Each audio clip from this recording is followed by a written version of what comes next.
আমাদের নবীর পরে আর কোন নবী নাই, সংসদে এ আইন চাই। সবাই রাজি আছে তো? শতাব্দী কালব্যাপী এটা আমাদের স্লোগান ছিল। যতদিন এই দেহে এক ফোঁটা রক্তবিন্দু থাকবে, মৃত্যুর আগেও বলে যাব নবীর পরে নবী নাই, সংসদে আইন চাই। ঠিক না বেটি? কথা বলেন। নবীর পরে নবী নাই, নবীর পরে নবী নাই, নবীর পরে নবী নাই। কাফের কাফের, কাদিয়ানীরা কাফের, কাফের কাফের, কাফের কাফের। নারে তাকবীর। যেই রাসূলের উসিলায় দুনিয়া পেলাম, আসমান জমিন সব কিছু পেলাম, সেই রাসূলের নবুয়তের চাদর নিয়ে টানাটানি করবে, এটা কোন মুসলমান কালিমাওয়ালা আল্লাহ বিশ্বাসী তাওহীদ প্রিয় আল্লাহর বান্দা বরদাস্ত করতে পারে না। ঠিক না বেটি? কথা বলে। আমাদের নবী আসছেন সবার পরে। সভাপতির ভাষণটা কি আগে হয় না পরে হয়?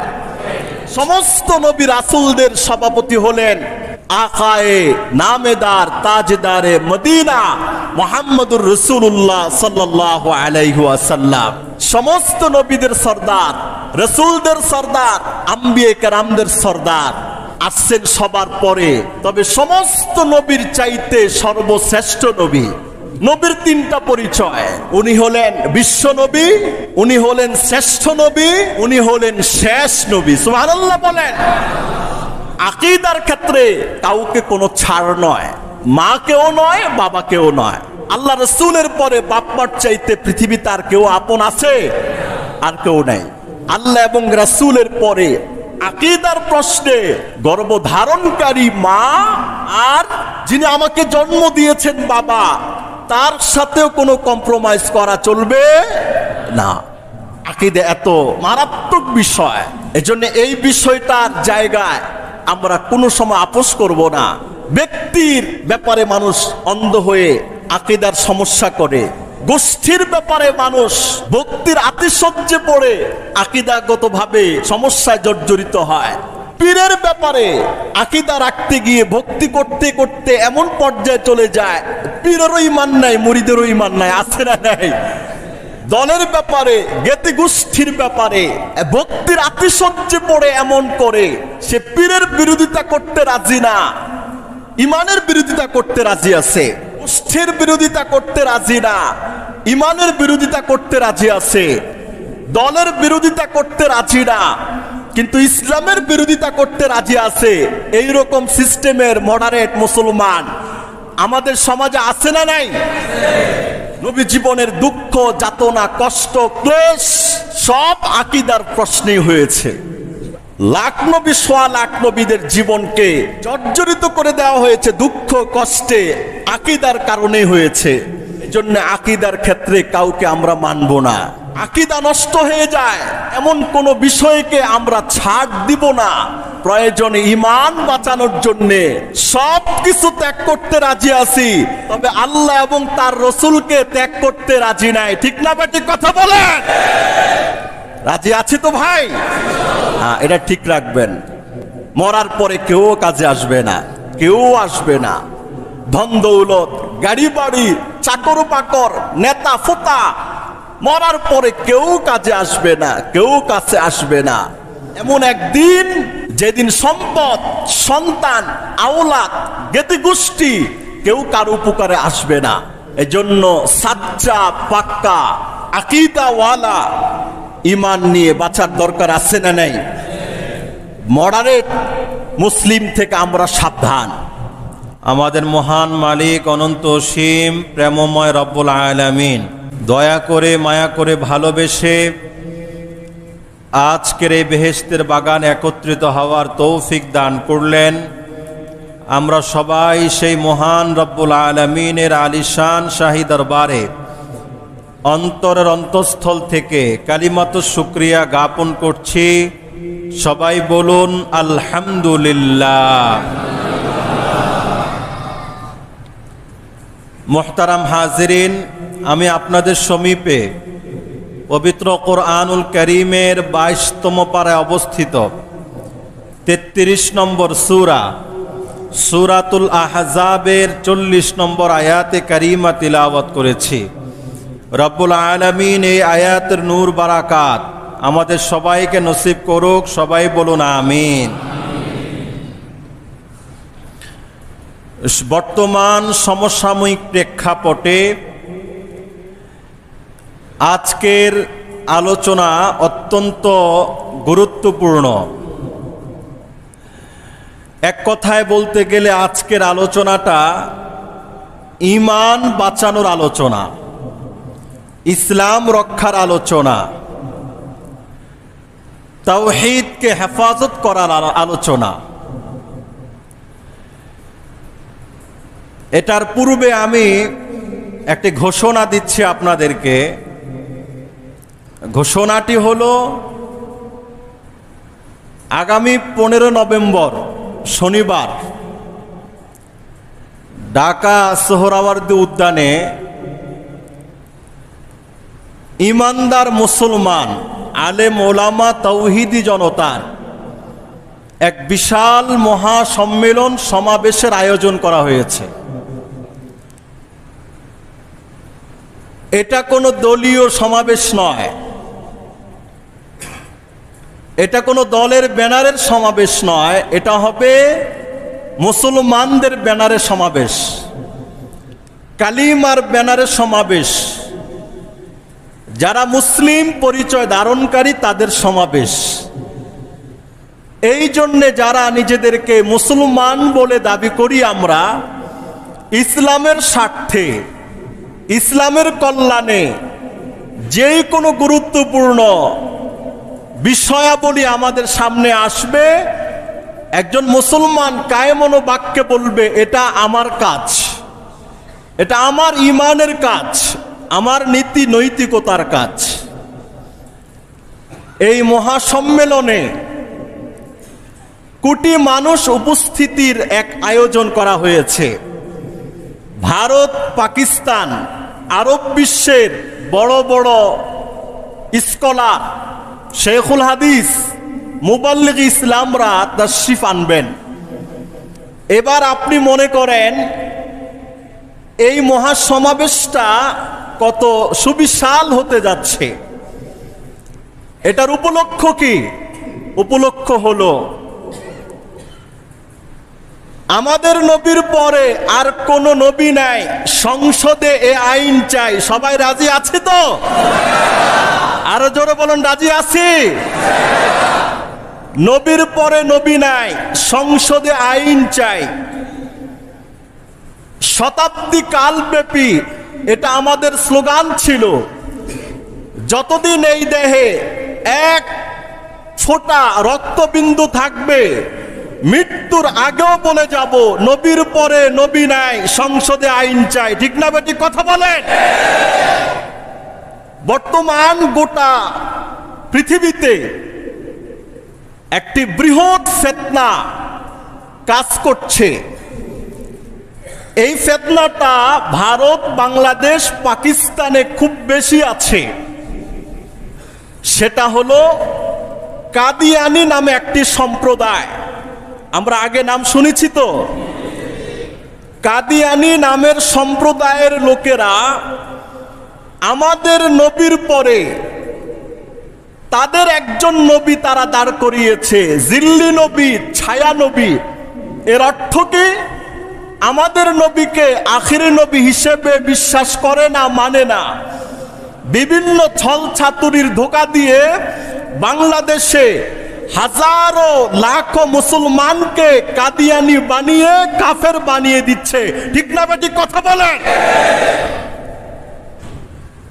এই মহাসমাবেশটা হবে যে আমাদের নবীর পরে কোনো নবী নাই।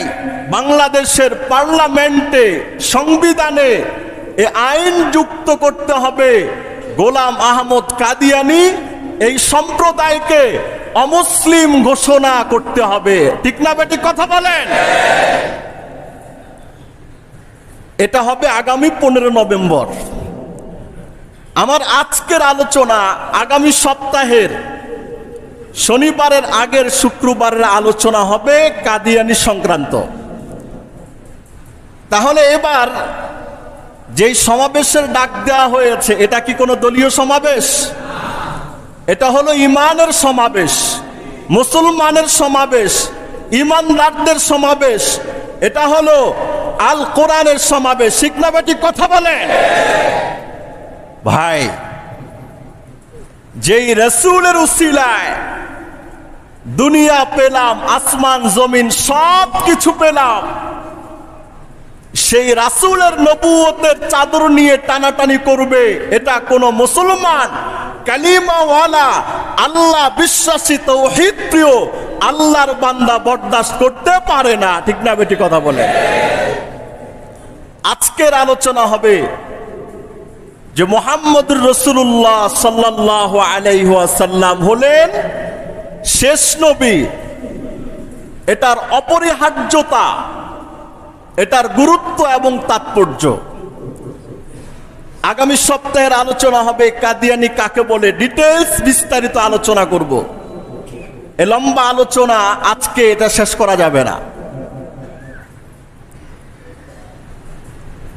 এই সমাবেশকে উপলক্ষ করে গোটা দেশের আলেম ওলামা, মসজিদ মাদ্রাসা, তাবলীগের সাথীরা যারা আছে সবাই 3 মাস আগ থেকে কাজ করতেছে। সুবহানাল্লাহ বলেন।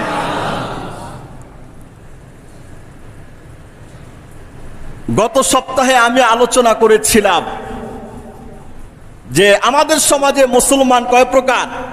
4 প্রকার করে বলেছিলাম। 4 প্রকার মুসলমানের মধ্যে 2 প্রকার মুসলমান বিপজ্জনক, 4র্থ প্রকার তো এদের ঈমান নেই, এরা নাস্তিক সেকুলার মুসলিম। 3য় প্রকার বলেছিলাম মডারেট মুসলিম, এরা ইসলামকে কাটছাট করে তারপরে দুনিয়ার ভোগবিলাস আনন্দ প্রমোদে ব্যস্ত। আমরা মুসলমান হিসেবে যেই সমস্ত আকীদায় বিশ্বাসী, মৌলিকভাবে আকীদা 3 প্রকার। কয় প্রকার? 1 নম্বর তাওহীদ, 2 নম্বর রিসালাত, 3 নম্বর আখিরাত। 1 নম্বর তাওহীদ, 2 নম্বর রিসালাত, 3 নম্বর আখিরাত। এটা হলো মৌলিক বিশ্বাস। পূর্ণ কোরআনুল কারীমের সার নির্যাসের কথা বললাম, নবী করিমের লক্ষ লক্ষ হাদিসের সার নির্যাস বললাম। পূর্ণ কোরআনুল কারীম নবী জীবনের 23 বছরের নবুয়তি জীবনের সার সংক্ষেপ হলো আকীদার মৌলিক বিষয়বস্তু হলো 3টা। একটা হলো তাওহীদ, যেটা আল্লাহ পাকের জাত এবং সত্তার সাথে সম্পৃক্ত। 2 নম্বর হলো রিসালাত, যেটা নবীদের নবুয়তের সাথে সম্পৃক্ত। 3 নম্বর হলো আখিরাত, যেটা মৃত্যুর পর থেকে নিয়ে জান্নাত বা জাহান্নামে যাওয়ার আগ পর্যন্ত বিষয়ের সাথে সম্পৃক্ত। মৌলিক আকীদা কয়টা? 1 নম্বর, 2 নম্বর, 3 নম্বর। আবার বলেন 1 নম্বর তাওহীদ, কার সাথে সম্পৃক্ত? আল্লাহর সাথে। 2 নম্বর কার সাথে সম্পৃক্ত? নবীজির সাথে। 3 নম্বর আখিরাত, কার সাথে সম্পৃক্ত? মৃত্যুর পরবর্তী জীবনের সাথে সম্পৃক্ত। আকীদা কয় প্রকার পাইলাম? 3 প্রকার পাইলাম।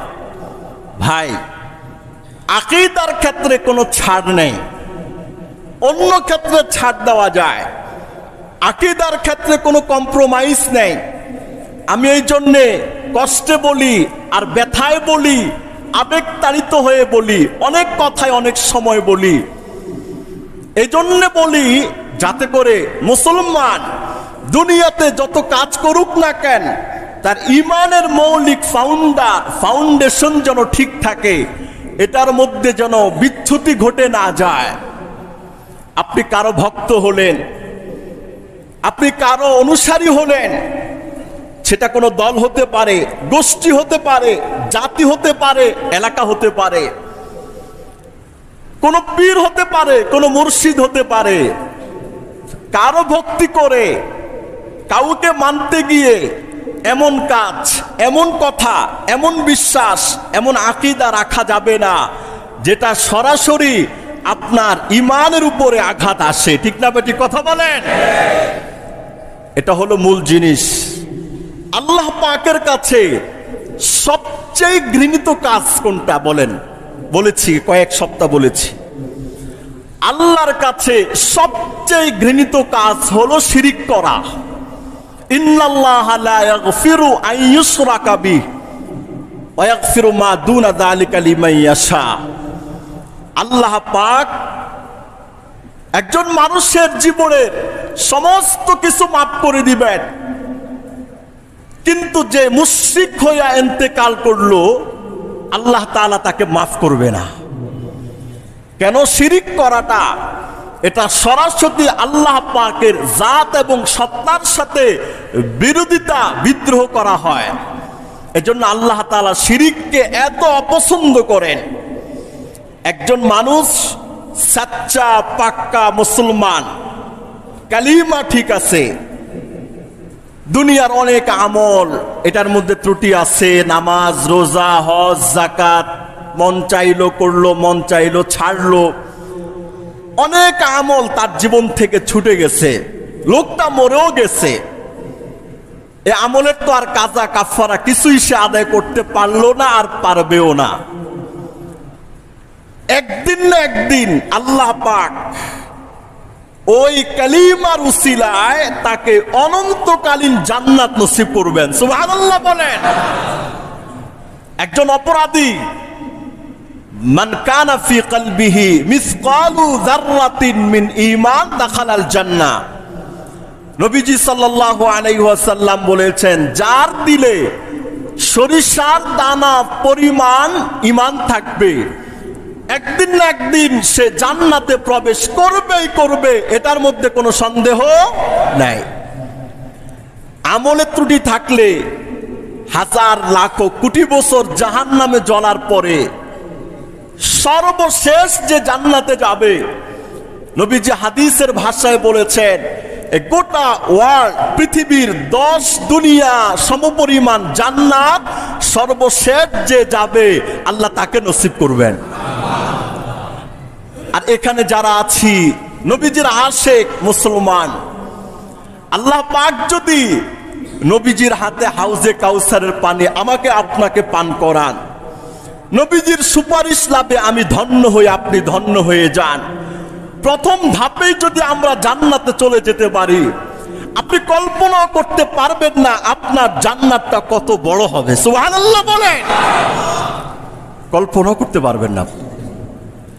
এই জন্যে ভাই, আকীদার ক্ষেত্রে কাউকে কোনো ছাড় নয়, মাকেও নয়, বাবাকেও নয়। আল্লাহ রাসূলের পরে বাপ-মার চাইতে পৃথিবীতে আর কেউ আপন আছে? আর কেউ নাই। আল্লাহ এবং রাসূলের পরে আকীদার প্রশ্নে গর্ভধারণকারী মা আর যিনি আমাকে জন্ম দিয়েছেন বাবা, তার সাথেও কোনো কম্প্রোমাইজ করা চলবে না। আকীদা এত মারাত্মক বিষয়, এজন্য এই বিষয়টার জায়গায় আমরা কোনো সময় আপোষ করব না। ব্যক্তির ব্যাপারে মানুষ অন্ধ হয়ে আকীদার সমস্যা করে, গোষ্ঠীর ব্যাপারে মানুষ ভক্তির আতিশয্যে পড়ে আকীদাগতভাবে সমস্যায় জর্জরিত হয়। পীরের ব্যাপারে আকীদা রাখতে গিয়ে ভক্তি করতে করতে এমন পর্যায়ে চলে যায়, পীরেরও ঈমান নাই, মুরিদেরও ঈমান নাই। আছে না নাই ভাই? দলের ব্যাপারে, জ্ঞাতি গোষ্ঠীর ব্যাপারে ভক্তির আতিশয্যে পড়ে এমন করে, সে পীরের বিরোধিতা করতে রাজি না, ঈমানের বিরোধিতা করতে রাজি আছে, গোষ্ঠীর বিরোধিতা করতে রাজি না, ঈমানের বিরোধিতা করতে রাজি আছে, দলের বিরোধিতা করতে রাজি না, কিন্তু ইসলামের বিরোধিতা করতে রাজি আছে। এইরকম সিস্টেমের মডারেট মুসলমান আমাদের সমাজে আছে না নাই? খুব সাবধান। এটা হলো আমাদের আশীর্বাদ।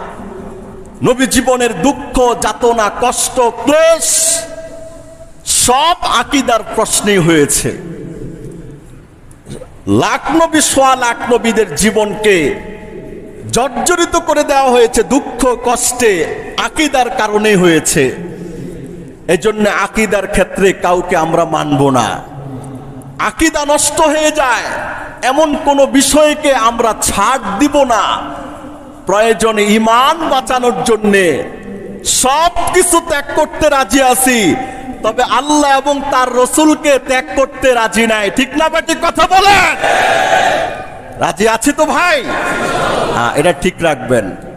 মরার পরে কেউ কাজে আসবে না, কেউ আসবে না। ধন দৌলত, গাড়ি বাড়ি, চাকর বাকর, নেতা ফোতা, মরার পরে কেউ কাজে আসবে না, কেউ কাছে আসবে না।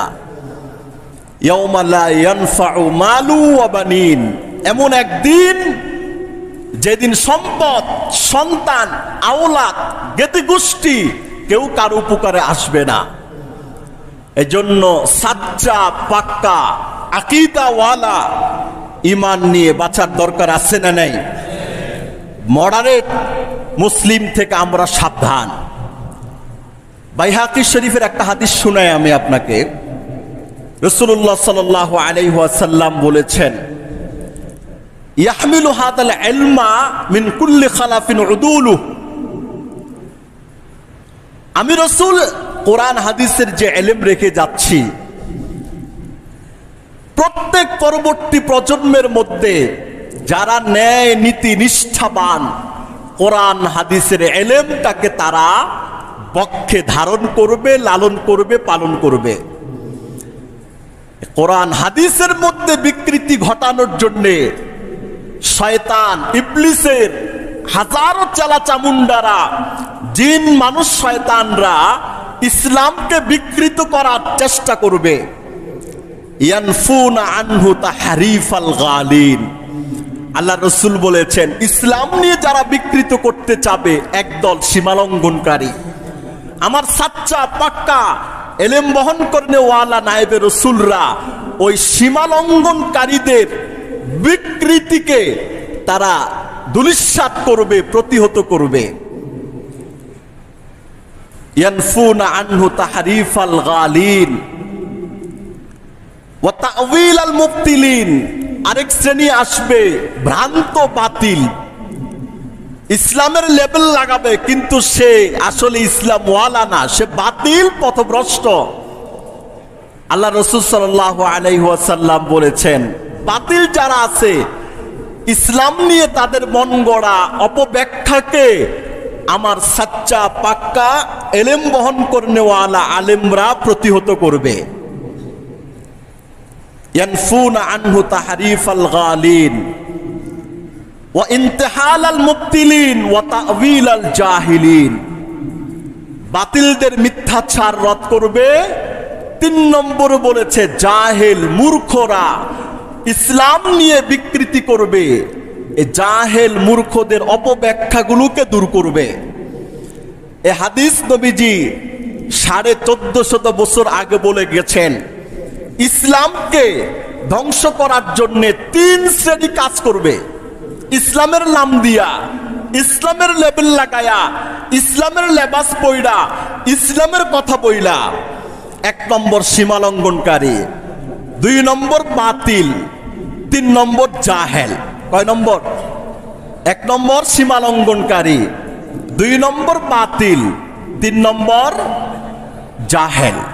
এই 3 শ্রেণী ইসলামকে বিকৃত করার কাজে নবী যুগেও লিপ্ত ছিল। এই পর্যন্ত তারা চক্রান্ত করে আসছে।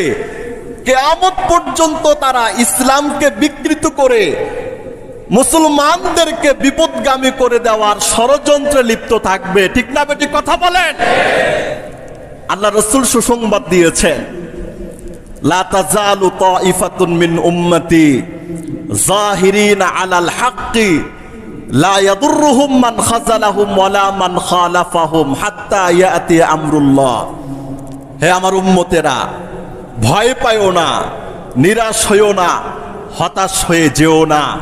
কিয়ামত পর্যন্ত পূর্ণ কোরআন, পূর্ণ ইসলাম, পূর্ণ দ্বীন, পূর্ণ শরীয়তের উপরে এমন এক বিশাল দল থাকবে। হাজারো বাধা বিপত্তি কণ্টকাকীর্ণ পথ আসলেও ইসলামের পথ থেকে এক চুল পরিমাণ তাদেরকে সরানো যাবে না। সুতরাং তোমরা তাদের অনুসরণ করবা হাত্তা ইয়াতি আমরুল্লাহ। এই হক দলটা কিয়ামত পর্যন্ত থাকবে। সুবহানাল্লাহ বলেন। ইসরাফিলের সিংহায় ফুৎকার দেওয়ার আগ পর্যন্ত থাকবে।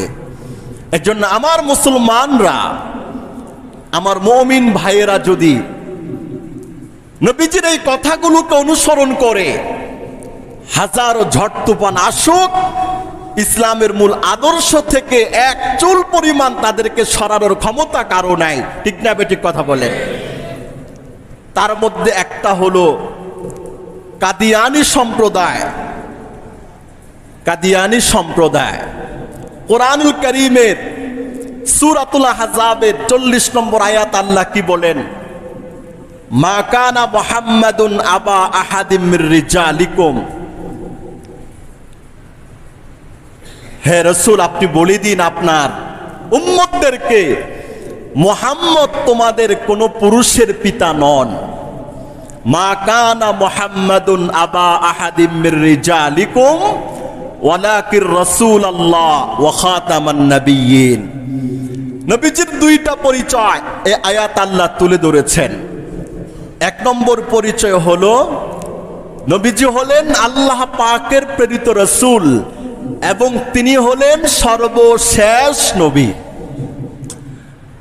কোরআনুল কারীমে প্রায় 100 আয়াত এমন আছে প্রত্যক্ষ পরোক্ষভাবে আমাদের নবীজি শেষ নবী এটার প্রমাণ পাওয়া যায়।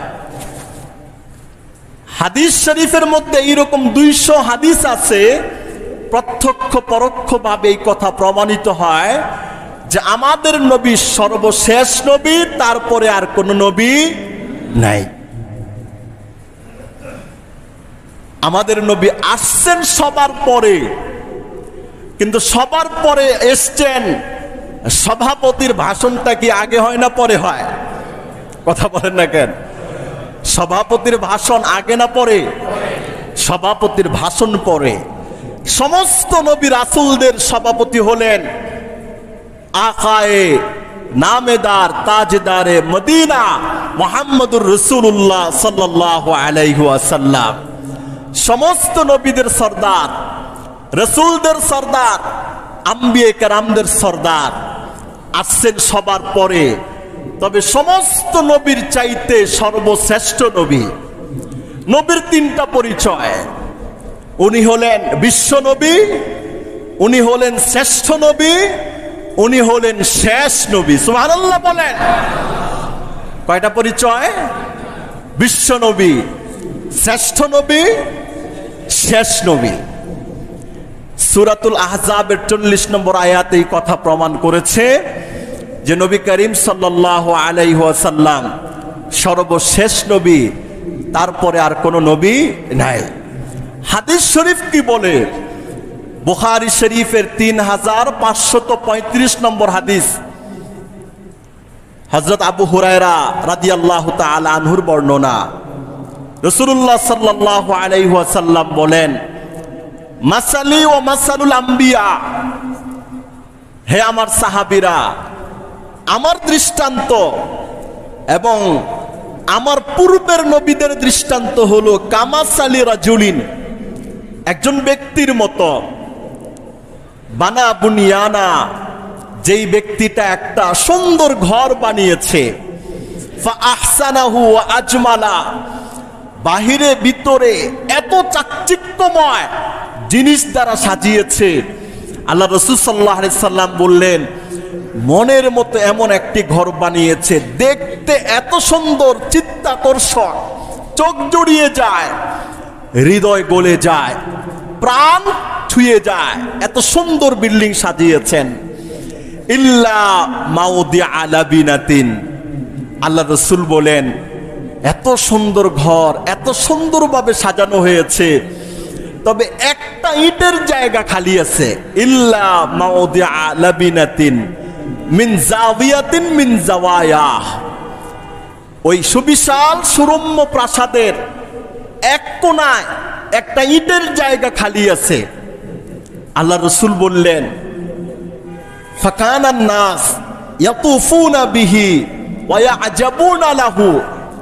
সমস্ত মানুষ দেখতে আসে, আশ্চর্য হয়ে যায়, দিল ভরে যায়, চোখ ছুঁয়ে যায়, হৃদয় জুড়ে যায়। কত সুন্দর রম্য সুরম্য প্রাসাদ। এরকম কোন বিল্ডিং যখন আমরা শুনি আছে, দেখতে যাই না? এই যে আপনাদের এখানে ইউনাইটেড এক বিশাল মসজিদ করেছে 300 কোটি টাকা ব্যয়।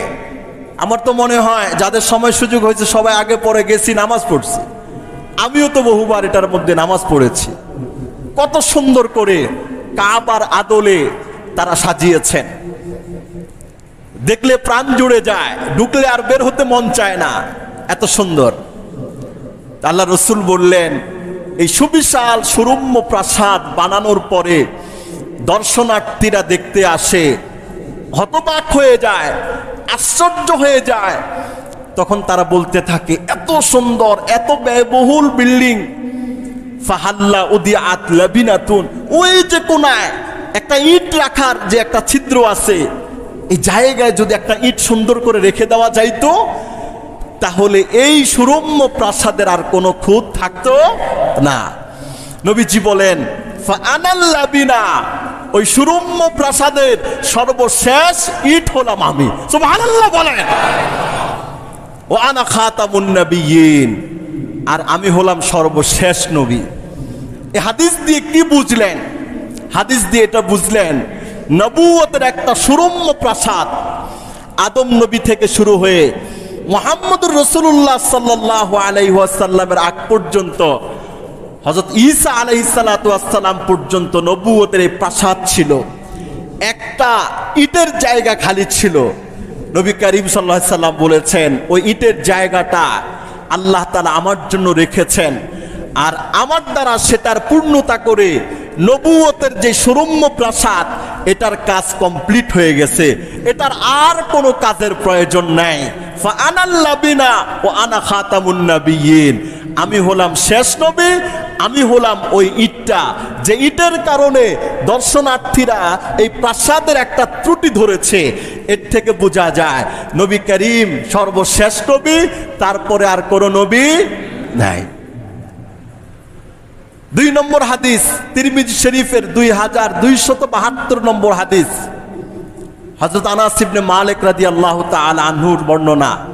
নবীজি সাল্লাল্লাহু আলাইহি ওয়াসাল্লাম বলেছেন, ইন্নার রিসালাতা ওয়ান নবুওয়াতা ক্বাদ ইনকাতাআত। আল্লাহ রাসূল বলেছেন, নবুয়তের সিলসিলা আর রাসূলদের সিলসিলা এটা শেষ হয়ে গেছে। ফালা রাসূলা বাদি ওয়ালা নবিয়্যি, আল্লাহর নবী বলেছেন, আমার পরে আর কোন রাসূল নাই, আমার পরে আর কোন নবীও নাই। হাদিস তিরমিজি শরীফের আরেকটা হাদিস শোনায়, 2219 নম্বর হাদিস, হযরত সাওবান রাদিয়াল্লাহু তাআলা আনহু থেকে বর্ণিত। রাসূলুল্লাহ সাল্লাল্লাহু আলাইহি ওয়াসাল্লাম বলেন, সায়াকুনু ফি উম্মতি সালাসুনা কাযযাবুনা, আমার উম্মতের মধ্যে 330টা মিথ্যাবাদী আত্মপ্রকাশ করবে। কুল্লুহুম ইয়াজউমু আন্নাহু নবিয়্যুন, এই 30 জনের প্রত্যেকে বলবে আমি নবী। আল্লাহ রাসূল বলেছেন, এরকম আত্মপ্রকাশ করলে, এদের কথা শুনলে কখনো এদেরকে বিশ্বাস করবা না। ফাআনা খাতামুন নবিয়্যিনা লা নবিয়্যা বাদি, নবীজি বলেছেন, আমি সর্বশেষ নবী, আমার পরে আর কোন নবী আসবে না। তাহলে নবুয়তের সিলসিলা বন্ধ, আল্লাহর নবী পাঠাবেন না, রাসূল পাঠাবেন না, কিন্তু মিথ্যা নবুয়তের দাবি করবে, এই ভবিষ্যৎবাণীকে রাসূল করে গেছেন। সুতরাং মিথ্যা নবুয়তের দাবিদার যদি কেউ বলতে পারে নবীর ভবিষ্যৎবাণী অনুযায়ী, কিন্তু তাকে এক চুল পরিমাণ বিশ্বাস করার সাথে সাথে তার ঈমান চলে যাবে। ঠিক না বেঠিক কথা বলেন? নবীর যুগে মিথ্যা নবুয়তের দাবি করেছিল সর্বপ্রথম মুসাইলামাতুল কাজ্জাব। আল্লাহ রসুল চলে যাওয়ার পরে, ইন্তেকালের পরে নবী সমাজে 4টা ফিতনা আত্মপ্রকাশ করেছিল। 1 নম্বর ফিতনা ছিল নবী করিম সাল্লাল্লাহু আলাইহি ওয়াসাল্লাম যেই সমস্ত সন্ত্রাসী বিদ্রোহী গোষ্ঠীদেরকে দমন করে গিয়েছিলেন, তাদেরকে নবী জীবনে সবগুলোকে দমন করেছেন, নবীর ইন্তেকালের পরে তারা মাথা ছাড়া দিয়ে উঠছে। 2 নম্বর, নবী জীবনে মুসলমানরা নবীর হাতে এসে যাকাতের সম্পদ দিয়ে যেত। নবী চলে যাওয়ার পরে দুর্বল ইমানের একদল বলছে আমরা আজ থেকে যাকাত দিব না। আগে নবীর হাতে দিতাম, নবী নাই, নবী চলে গেছেন, এখন কারো হাতে যাকাত দিব না, যাকাতকে অস্বীকার করে বসছে। 3 নম্বর ফিতনা ছিল যে কিছু সুবিধাবাদী মুসলমান নবী যুগে ছিল, নবীর ইন্তেকাল করার পরে এরা মুরতাদ হয়ে গেছে। এরা কি হয়ে গেছে? মুরতাদ হয়ে গেছে, যে ইসলাম থেকে বের হয়ে গেছে। আবু বকর সিদ্দিক রাদিয়াল্লাহু তাআলা আনহুর খেলাফত কাল আসলো, সাহাবায়ে কেরামদেরকে নিয়ে তিনি বসলেন। বসার পর চিন্তা করলেন নবী চলে যাওয়ার পরে ইরতিদাদের ফিতনা, যাকাত অস্বীকারের ফিতনা, নবী যেই সমস্ত সন্ত্রাসী গোষ্ঠীদেরকে দমন করে গেছেন তাদের ফিতনা। 4 নম্বর হলো মিথ্যা নবুয়তের দাবি করেছে মুসাইলামাতুল কাজ্জাব, তার ফিতনা। এই 4 ফিতনার ব্যাপারে কি করা যায়? সমস্ত সাহাবী এই ব্যাপারে সম্মতি জ্ঞাপন করেছিলেন। সাহাবায়ে কেরামদের মধ্যে এক পক্ষ বলছে আবু বকর, মুরতাদের ফিতনা, যাকাত দেয় না, এই ফিতনা, বিভিন্ন সন্ত্রাসীরা মাথা ছাড়া দিয়ে উঠছে, এই ফিতনাগুলো আপাতত থাক, আপনি নতুন খলিফা হইছেন, ভিত্তিটা মজবুত করেন, তারপর দমন করেন। আরেক পক্ষ বলল যে নবীর থাকা অবস্থায় এই সমস্ত ব্যক্তিরা নবীর সামনে কোনো কথা বলার সুযোগ পায় নাই, নবী চলে যাওয়ার পরে এটা করার কারণে এখন যদি এটাকে দমন করা না যায়, এই ভাইরাসটা দিন দিন আরো বাড়তে থাকবে। সাহাবায়ে কেরামদের মধ্যে 2টা পক্ষ হয়ে গেছে। কিন্তু মুসাইলামাতুল কাজ্জাবের ব্যাপারে আবু বকর সাহাবীদেরকে সিদ্ধান্ত নিলেন, আচ্ছা বলো, নবীর জমানায় মুসাইলামাতুল কাজ্জাব নিজেকে নবী দাবি করার একটা প্রবণতা দেখা গিয়েছিল। নবী চলে যাওয়ার পর সে ভালোভাবে নবুয়তের প্রচার প্রসার করছে, তার ব্যাপারে কি করা যায়? সমস্ত সাহাবায়ে কেরাম এই ব্যাপারে একমত ছিল, মুসাইলামাতুল কাজ্জাবকে যত আগে যত তাড়াতাড়ি প্রতিহত করা যায়, এটার ক্ষেত্রে কোনো লেট করা যাবে না। রিসালাতের সুরম্য প্রাসাদকে হেফাজত করার জন্য যোগে যোগে যে মিথ্যা নবুয়তের দাবিদার আসবে তাদেরকে জায়গার ভিতরে জাহান্নামে পাঠিয়ে দিতে হবে। ঠিক না ঠিক কথা বলেন? নবীর 23 বছরের জীবনীতে নবী কিছু যুদ্ধ করেছিলেন সরাসরি, গাজওয়া, কিছু যুদ্ধে নবী যান নাই, সাহাবায়ে কেরামদেরকে আমির বানিয়ে পাঠিয়েছিলেন সারিয়া, গজওয়া সারিয়া মিলে 23 বছরে নবীর 44টা যুদ্ধ করেছিলেন। থেকে না থেকে এই 44টা যুদ্ধে কাফের মুশরিক বেঈমানদের বিরুদ্ধে যুদ্ধ করে সাহাবায়ে কেরাম 269 জন সাহাবী শহীদ হয়েছেন। কয়জন? 23 বছরে 44টা যুদ্ধে 269 জন সাহাবী শহীদ হয়েছেন। আর এই মুসাইলামাতুল কাজ্জাবকে দমন করতে গিয়া আবু বকর, ওমর, ওসমান, আলীরা দমন করতে গিয়ে যে যুদ্ধ করেছিলেন, এই যুদ্ধের মধ্যে 1200 সাহাবারা শহীদ হয়েছেন। সুবহানাল্লাহ বলেন, সুবহানাল্লাহ বলেন। আপনি এবার বুঝেন যে মিথ্যা নবুয়তের দাবি করাটা এটা মুসলমান সমাজে কত বড় ভয়ঙ্কর মারাত্মক ফিতনা। নবীর 23 বছরে 44টা যুদ্ধে 269 জন সাহাবী শহীদ হয়। এক মুসাইলামাতুল কাজ্জাব মিথ্যা নবুয়তের দাবি করার কারণে তার বিরুদ্ধে মুসলমানদের যে যুদ্ধ হয়েছে, এই যুদ্ধে 1200 সাহাবায়ে কেরাম শহীদ হয়েছেন। এবার আপনি মনে করেন, একটু অনুধাবন করেন, শেষ পর্যন্ত মুসাইলামাতুল কাজ্জাব এই জাহান্নামের কুকুরটাকে আল্লাহ জাহান্নামে পাঠায় দিছে। কিন্তু তাকে দমন করতে গিয়ে তার অনুসারীদের হাতে 1200 সাহাবায়ে কেরাম নির্মমভাবে শহীদ হলেন।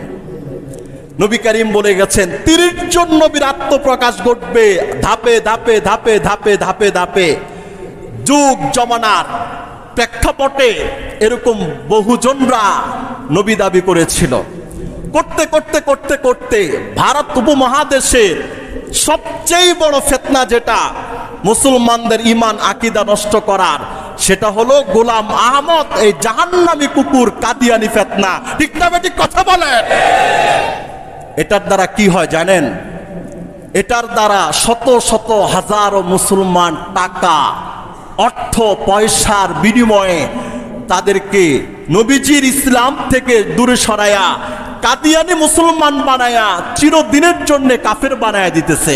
ঠিক না বেঠিক কথা বলেন? আমরা আগেও এই আলোচনা করেছিলাম, অনেকবার এই আলোচনা আপনারা বহুত আলেম ওলামায়ে কেরামদের কাছে শুনেছেন। তাহাফফুজে খাতমুন নবুওয়াত রক্ষা করাটা এটা ঈমানের দায়িত্ব। নবীর রিসালাতের জিম্মাদারিটা রক্ষা করাটা প্রত্যেক মুসলমানের ঈমানি দায়িত্ব। আমি যদি নবীর সুপারিশ চাই, আমি যদি নবীর শাফাআত চাই, আমি যদি নবীর হাউজে কাউসারের পানি পান করতে যাই, প্রত্যেকটা বুঝমান আকলমান বিবেকমান মুসলমানের দিলে ব্যথায় ব্যথাতুর হওয়ার দরকার। খতমে নবুয়তের মাসআলার ব্যাপারে আমরা কারোর সাথে কোনো আপোষ করতে রাজি না। রাজি আছি তো ভাই? এই ব্যাপারে ডিটেলস আলোচনা, ডিটেলস তো আর করা যায় না। 30-40 মিনিটের ডিটেলস আলোচনার কি করা যাবে? যাদের শত শত বছর ধরে কাজ করছে, শত শত বছর ধরে হাজারো লাখ মুসলমানদেরকে কাদিয়ানি বানিয়ে দিচ্ছে ভাই। এজন্য এই ব্যাপারে আমাদেরকে সজাগ সতর্ক থাকতে হবে। প্রতিদিন এই বাংলাদেশের বিভিন্ন প্রত্যন্ত অঞ্চলে কাদিয়ানিদের কাজ হয়। এরা হলো মডারেট মুসলমান, ইসলামে বিশ্বাসী। মডারেট মুসলিম সে কখনো মুসলিম হইতে পারে না। এই মডারেট মুসলিম পীরের দরবারে পাবেন, রাজনীতির ময়দানে পাবেন, বিভিন্ন দরবেশদের ছদ্মবেশে মডারেট মুসলিম পাবেন। এক একজনে এক এক জায়গা নিয়ে বসে আছে আর ওটাকেই মনে করে নাজাতের রাস্তা। এমন আছে না নাই? কত পীরের দরবার তেমন আছে, পীরের তৈরি করা মসজিদ ছাড়া কোনো মসজিদে নামাজ পড়াকে জায়েজ মনে করে না। আছে না নাই? কথা বলেন। কোথায় যাবেন আপনি? কোথায় যাবেন? কোন জায়গায় যাবেন? এজন্য আমরা সব বিষয়ে সজাগ চৌকান্না থাকি। আকীদার ব্যাপারে আমাদের সবচেয়ে বেশি সজাগ এবং চৌকান্না থাকতে হবে। রাজি আছি তো ভাই? নবীর পরে নবী নাই, সংসদে আইন চাই। সবাই রাজি তো? সবাই রাজি? নারে তাকবীর, নারে তাকবীর, নারে তাকবীর। নবীর পরে নবী নাই, সবাই বলে না। এটা কি প্রতিবাদ না? এটা কি ঈমানের জোশ না? নবীর পরে নবী নাই, নবীর পরে নবী নাই, নবীর পরে নবী নাই। কাফের কাফের, কাদিয়ানিরা কাফের, কাফের কাফের, কাফের কাফের। নারে তাকবীর। প্রস্তুতি নেন, আল্লাহ যদি বাঁচায় রাখে ইনশাআল্লাহ আগামী 15 তারিখের সমাবেশে আমরা যত বাধা বিপত্তি আর কর্মব্যস্ততায় থাকুক না কেন, ঈমানের তাগাজায় আমরা সেখানে শরীক হব ইনশাআল্লাহ। গোটা দেশের সমস্ত আলেম ওলামা, বেফাক গায়রে বেফাক, আল্লামা মাহমুদুল হাসান সাহেব চেয়ারম্যান সহ যারা আছি, আমি তো বললাম এক কথায় গোটা দেশ এই কোটি কোটি তাওহীদ জনতাকে নিয়ে মাঠে নামবে। সেদিন এই কাদিয়ানীদেরকে অমুসলিম ঘোষণার দাবি দিয়ে গোটা ঢাকা শহরের সেই সাহারাওয়ার্দী উদ্যানের প্রান্তর দেখবেন কি স্লোগানে মুখরিত হয়। আল্লাহ তাআলা আমাদের মেহনতে প্রচেষ্টায় নবীর পরে নবী নাই, সংসদে আইন চাই, এই আইনটা সংবিধানের সাথে যুক্ত করার তৌফিক দান করুক। সবাই বলুন আমিন। অমুসলিম কাদিয়ানীদেরকে অমুসলিম ঘোষণা দেওয়ার তৌফিক দান করুক। সবাই বলুন আমিন। কাদিয়ানীরা কখনো মুসলমান হতে পারে না। হিন্দুরা, বৌদ্ধ, খ্রিস্টানরা যেমন কাফের, কাদিয়ানীরাও তেমন কাফের। হাজারো মসজিদ বানা কাফের, হাজারো মাদ্রাসা বানা কাফের, হাজারো কোটি টাকা দেয় কাফের, হাজারো হজ করুক এরা কাফের, এরা কোনোদিন মুসলমান হতে পারে না। আচ্ছা, যে সকল নতুন